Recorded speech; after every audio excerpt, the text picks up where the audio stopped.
La communauté de communes du Pays de Bitche va-t-elle divorcer du SDEA, le syndicat des eaux et de l'assainissement Alsace-Moselle? La question se pose. Après un budget non voté lors de la réunion de la commission locale le 11 mars dernier, les réunions s'enchaînent pour dialoguer et trouver des solutions. Hier soir, c'était à Hautevillers, une réunion d'information et d'échange organisée par le SDEA. L'objectif, échanger avec les élus et comprendre ce qui crée des désaccords. Nous ne sommes pas du tout dans une démarche de séduction, nous sommes dans une démarche à la fois d'écoute et de réponse aux questions. Et j'ai observé avec grand plaisir qu'il y a eu énormément de questions, beaucoup d'échanges. Le SDEA a invité les membres de la commission locale du Pays de Bitche, mais aussi les conseillers communautaires de la CCPB. Sur les 76 élus invités, seuls 28 ont fait le déplacement. Le sous-préfet de l'arrondissement de Sarreguemines était également présent pour rappeler dans quel cadre légal s'inscrit le service public de l'assainissement.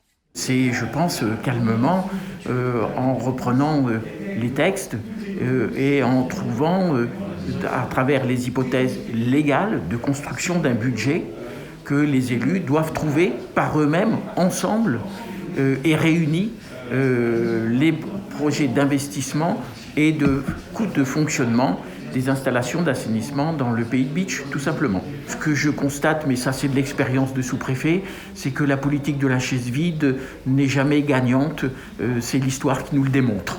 Parmi les absents, il y a David Suc. Le président de la commission locale Pays de Bitche du SDEA n'a pas assisté à la réunion. La plupart des élus présents apprécient le travail réalisé par le SDEA.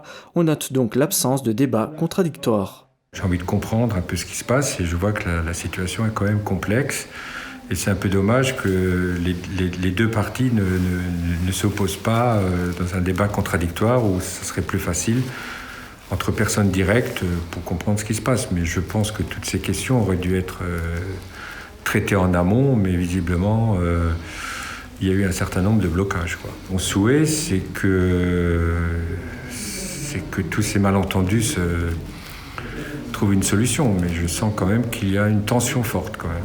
Nous, on est très satisfaits du travail réalisé par le SDEA au niveau de l'assainissement et au niveau de la station d'épuration.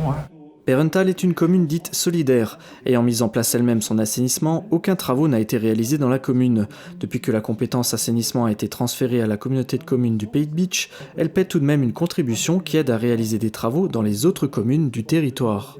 Est-ce que vous avez un litige? Est-ce que vous avez des maires qui vous ont dit ou des élus vous ont dit « Ah, on n'est pas content de vous ». Parce que quand j'étais banquier, moi, quand le client était mécontent, il me le disait. Il soldait ses comptes.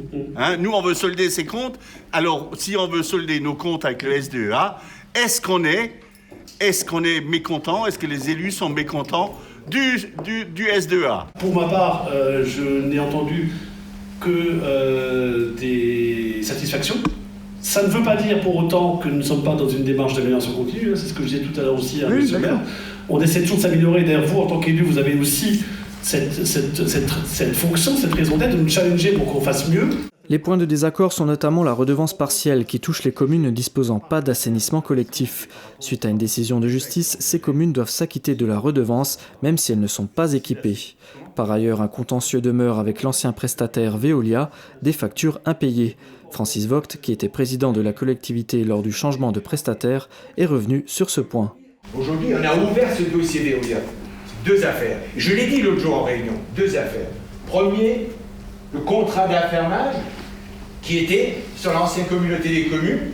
Et Veolia nous devait une prestation qui était la vidange de la lagune de Perenthal. Ça n'a pas été réalisé. Ça a été réalisé par le SDEA, 90 000 € qui les doit à le SDEA. On nous les doit. C'est dans le contrat, ça n'a pas été fait. Et pourquoi aujourd'hui on discute sur des choses qui n'ont pas été réalisées? Si la CCPB quitte le SDEA, elle devra s'acquitter de sa dette qui s'élève à 7 millions d'euros, soit plus de 200 € par habitant. Le SDEA souhaite continuer à travailler au Pays de Bitche. Lors de la réunion, le président a exprimé son pessimisme quant à l'avenir de leur collaboration. Comme le budget n'a pas été voté par la commission locale du Pays de Bitche, c'est la commission permanente du SDEA qui va s'en charger. La réunion est prévue le 1er avril. Ce budget permettra uniquement d'assurer le fonctionnement du service sans aucun investissement. Une année blanche pour le Pays de Bitche. On souhaite qu'effectivement le territoire du Pays de Bitche ait envie de continuer de s'impliquer au sein du SDEA comme il l'a fait avec bonheur au cours des dernières années, avec des réunions qui ont été fructueuses, des avancées communes qui ont été notables, notamment en matière aussi bien de qualité de service, d'excellence du service, que d'économie de fonctionnement, qu'en termes d'investissement pour la qualité de la protection des milieux naturels. Quitter ou non le SDEA, la communauté de communes du Pays de Bitche pourra trancher la question lors d'un conseil communautaire. Le prochain est prévu demain, mais le point n'est pour l'instant pas à l'ordre du jour. Si un divorce est envisagé, il pourrait déjà être effectif le 1er juillet prochain.